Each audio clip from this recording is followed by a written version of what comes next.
খাওয়ার শুরুতে এই দোয়া খানা খাওয়ার শুরুতে এই দোয়া পড়িতে হয়।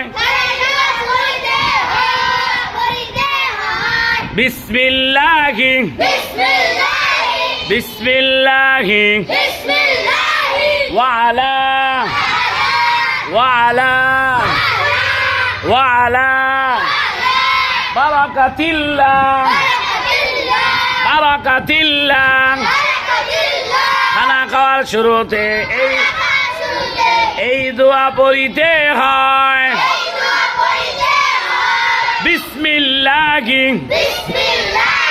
জোরে কন আরো জোরে ওয়ালা ওয়ালা বারাকাতিল্লাহ। খানা খাওয়ার শুরুতে এই দোয়া পড়িতে হয়।